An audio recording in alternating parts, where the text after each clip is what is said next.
Universitária Goiânia, 870 AM. Música, informação e diversidade cultural. Emissora da UFG.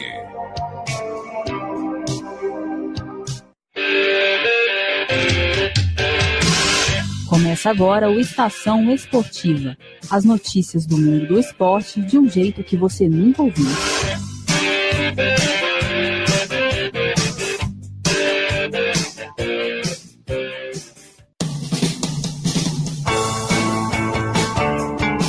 Boa noite a você, ouvinte, que está ligado na Universitária pelos 870 AM do seu rádio ou conectado pelo nosso site www.radio.ufg.br. Está começando mais uma edição do Estação Esportiva, uma produção dos estudantes de jornalismo da Universidade Federal de Goiás. Passar pelo Grêmio, Goiás vai desembolsar mais 3 milhões de reais.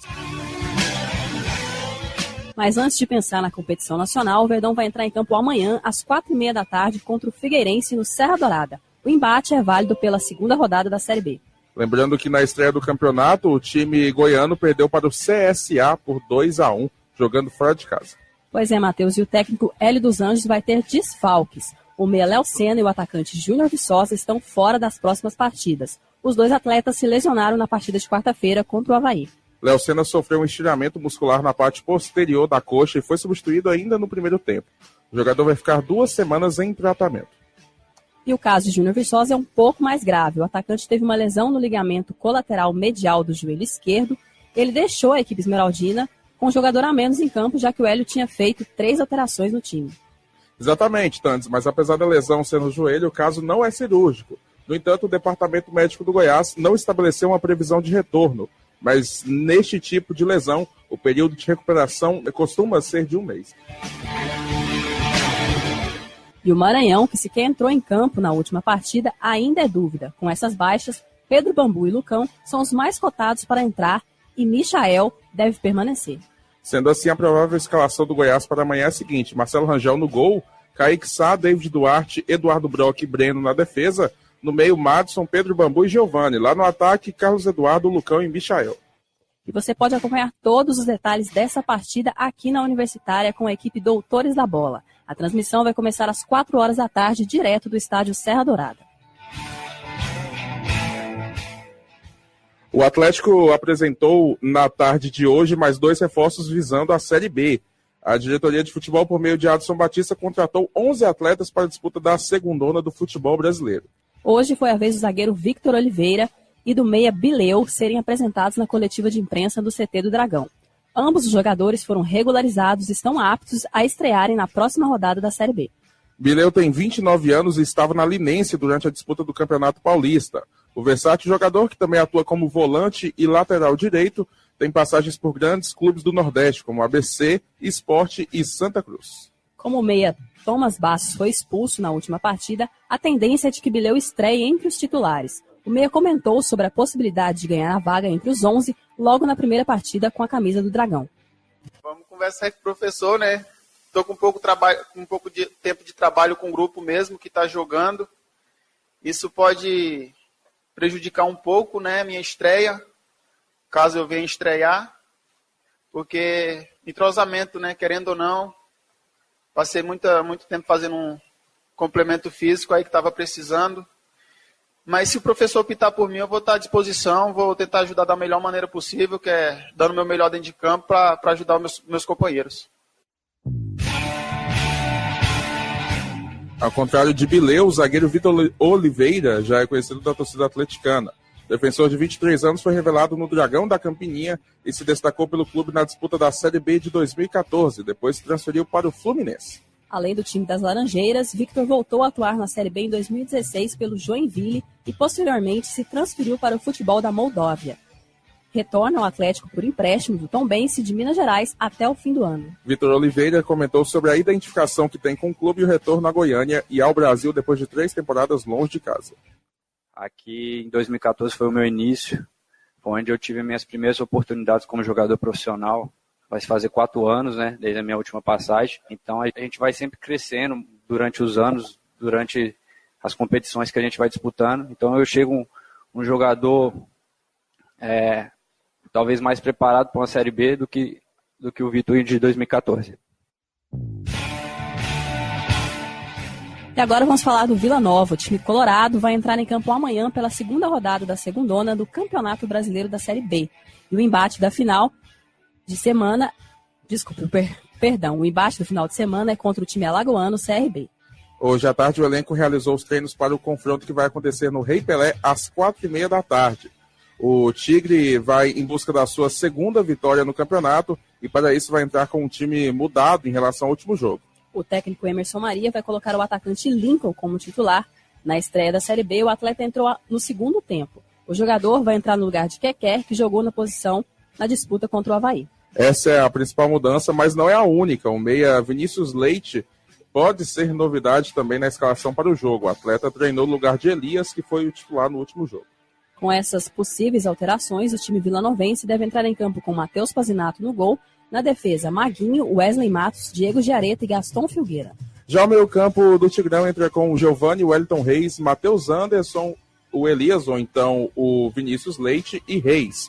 O ataque vai ficar por conta de Lincoln. Na geral.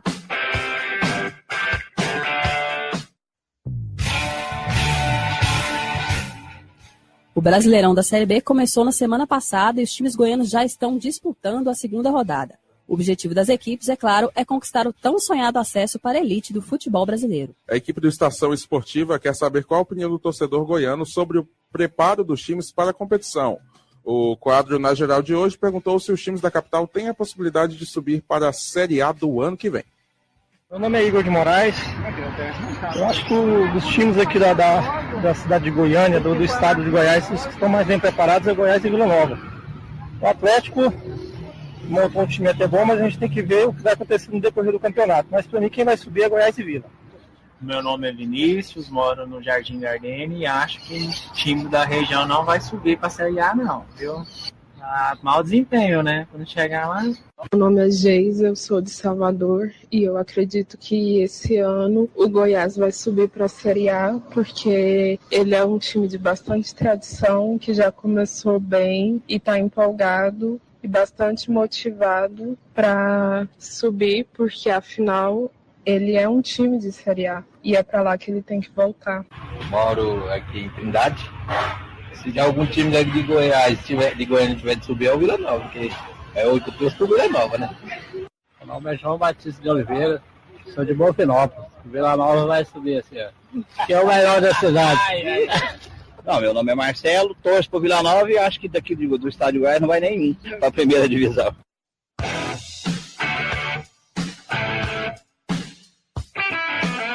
Brasileirão.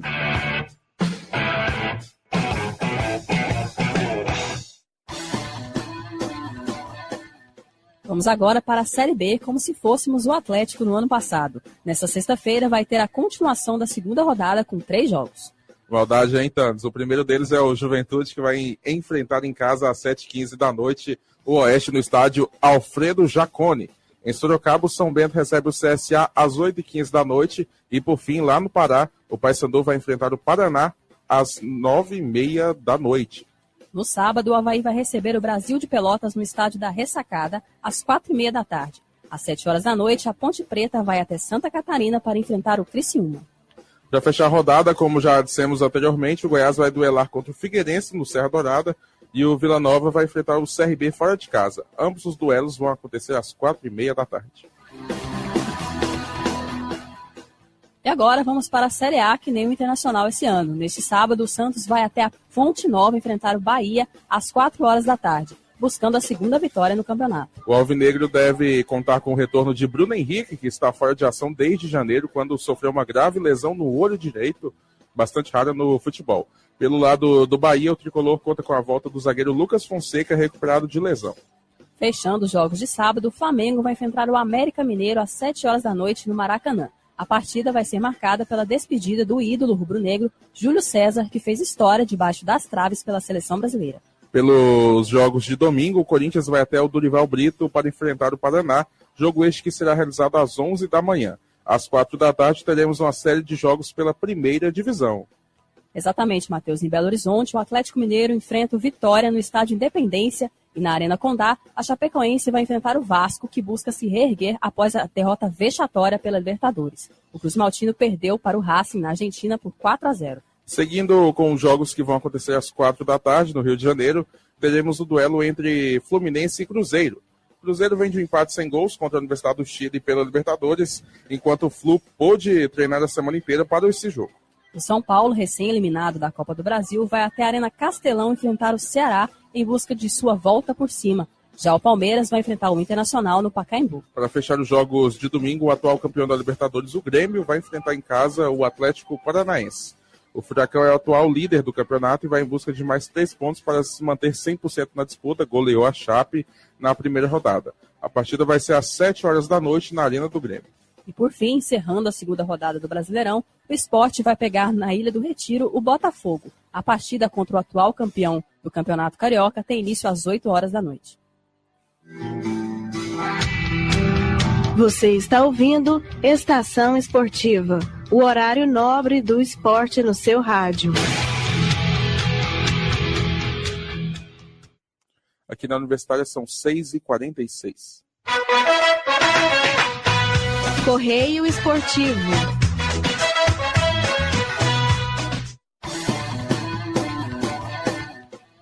Hoje, mais uma vez, teremos o Correio Esportivo, que é o nosso quadro de depoimento sobre algum momento emocionante para o torcedor. Então vamos saber qual é a história marcante de hoje. Confira aí.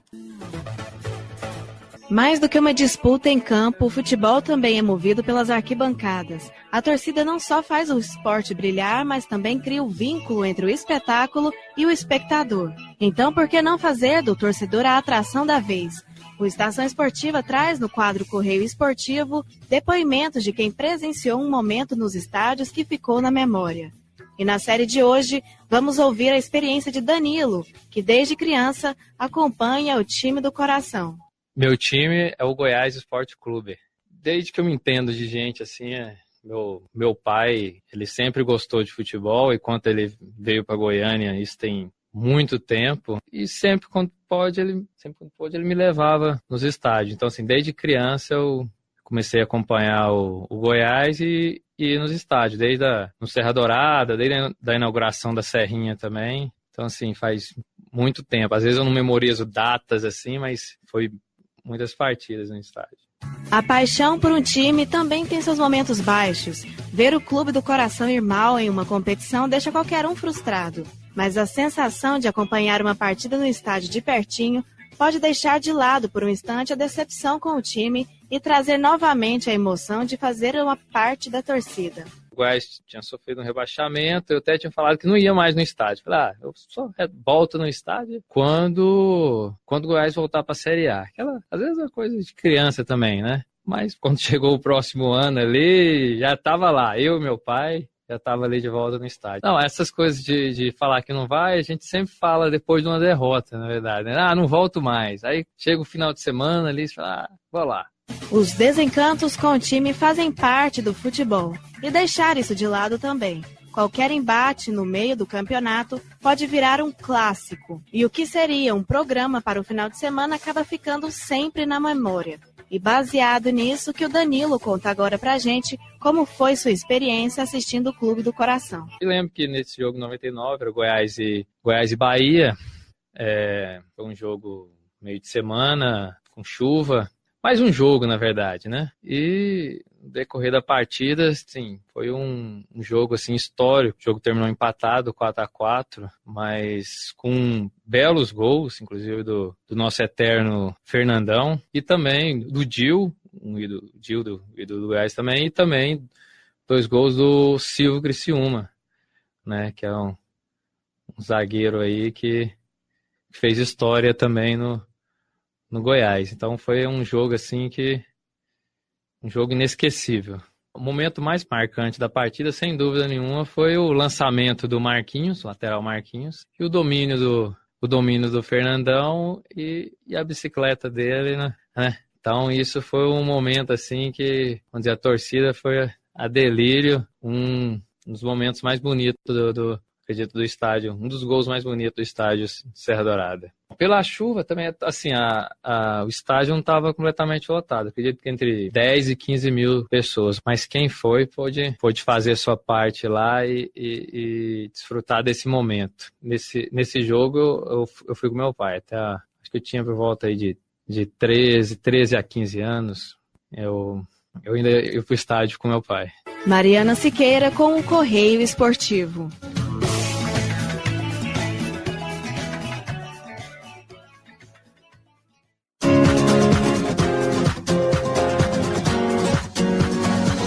Futebol pelo mundo.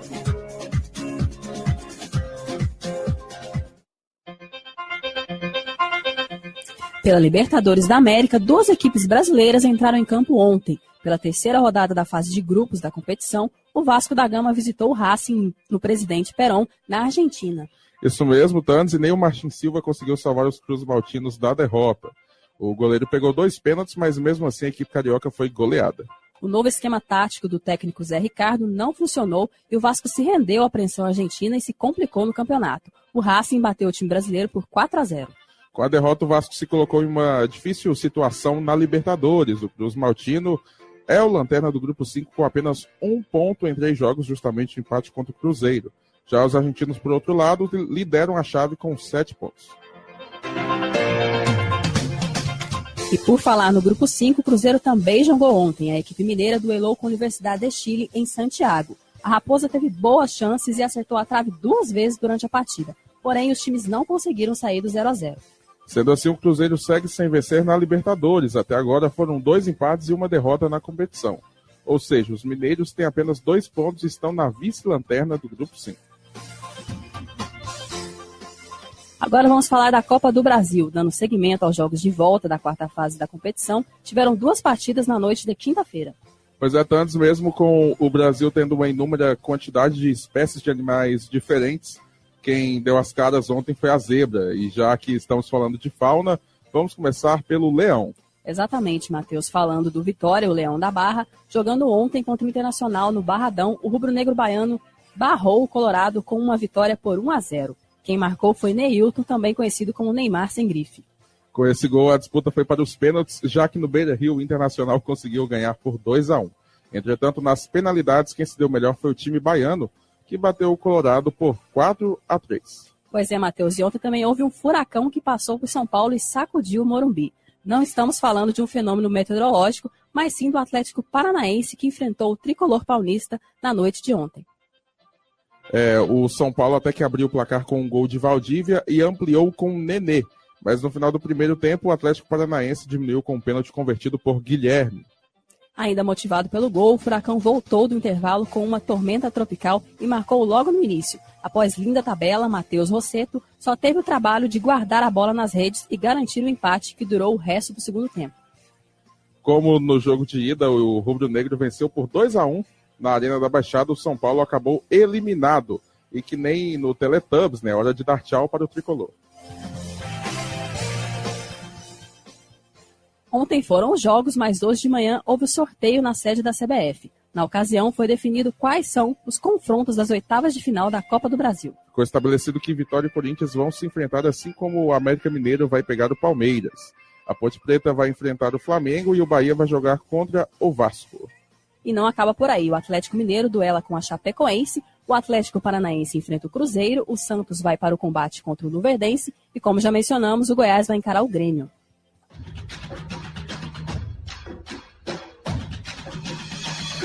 A Copa no Mundo.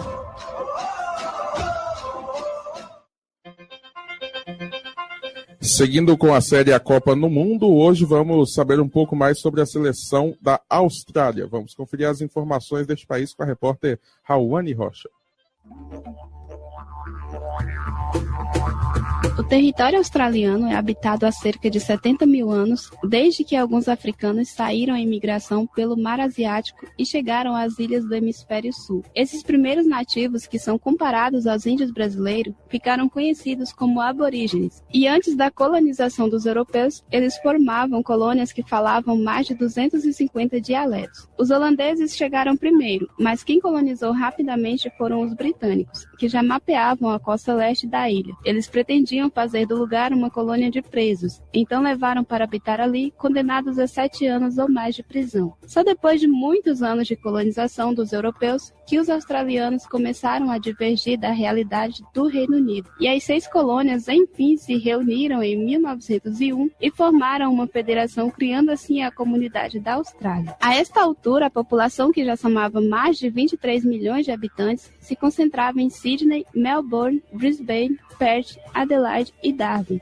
que eram as principais cidades da federação. E agora, unidos em uma só nação, os australianos tinham um governo de monarquia parlamentar, com senadores e representantes. Mas a principal necessidade do povo era definir qual seria a capital do país. Começou então uma rivalidade entre Sydney e Melbourne para conseguir o posto, e como a disputa era grande, foi decidido em 1908 que a sede ia ser construída entre as duas cidades. E foi assim que nasceu Canberra, a capital da Austrália. O país é representado por uma bandeira que tem uma pequena do Reino Unido no canto superior esquerdo, o Cruzeiro do Sul, que pode ser visto por lá em diferentes horários do dia, e uma estrela grande com 7 pontas, que representam os 6 estados da federação e os territórios do país. A principal cor da bandeira é azul, mas apesar disso, a seleção de futebol da Austrália usualmente joga de verde e amarelo. As cores foram escolhidas para lembrar a acácia, que é uma planta típica do país que tem folhas verdes e flores amarelas. Conhecido como Scousers, o time australiano fez sua primeira aparição em Copa do Mundo em 1972, na 10ª edição da competição. Depois disso, o país ficou 32 anos sem se qualificar para o Mundial da FIFA. Coincidência ou não, a seleção voltou a participar do torneio em 2006, um ano depois de sair da Federação da Oceania. A sua migração para a Federação da Ásia foi motivada pelo desejo de progredir, pois a Federação de Futebol da Austrália considerava o nível da Oceania baixo. Quando aceitou a Austrália em 2005, o presidente da Federação Asiática, Mohammed bin Haman, disse que o desenvolvimento do futebol e a importância econômica do país seriam bom para Japão, Arábia, Coreia do Sul e China. Depois de sua entrada na AFC, a seleção se mostrou uma das grandes forças da federação e desde 2006 tem se classificado para todas as Copas do Mundo, justamente nesse ano fazendo a sua melhor participação, ao chegar às 8ª de final pela primeira vez. Em 2018 será a 5ª Copa do Mundo do país e a seleção está no grupo C, com Dinamarca, França e Peru. Diferente de muitas seleções, a Austrália não é cheia de estrelas e o seu principal jogador é o Tim Cahill, que atualmente atua pelo Melbourne City da Austrália. O atacante é também o jogador mais conhecido internacionalmente, por ter jogado no Millwall e o Everton, todos da Inglaterra. E ainda tem passagens pelo futebol chinês e estadunidense. E é com Cahill que o país, que no ano passado viu sua comunidade de cangurus superar o número de habitantes e ameaçar a biodiversidade local, quer fazer como seu animal símbolo e ameaçar o futebol das seleções tradicionais na Rússia. Raoni Rocha para o Estação Esportiva.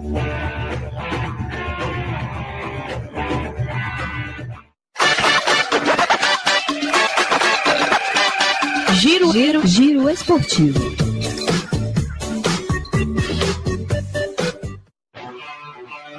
E no Giro Esportivo de hoje vamos falar de uma levantadora goiana que vai treinar com a seleção sub-18 do voleibol. O nome dela é Maria Eduarda Rudieri, conhecida como Duda, na sua atual equipe, o Praia Clube de Uberlândia. Mas não foi em Minas Gerais que a brilhante trajetória da atleta iniciou. A jovem de 17 anos foi o principal nome do Goiás Esporte Clube por um bom tempo, sendo convocada para a seleção goiana de vôlei.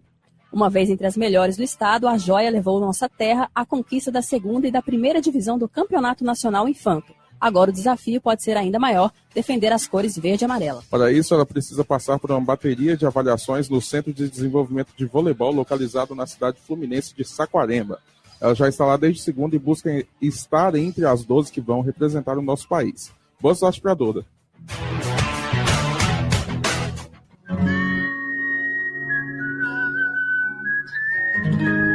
Você está ouvindo Estação Esportiva, o programa de todos os esportes.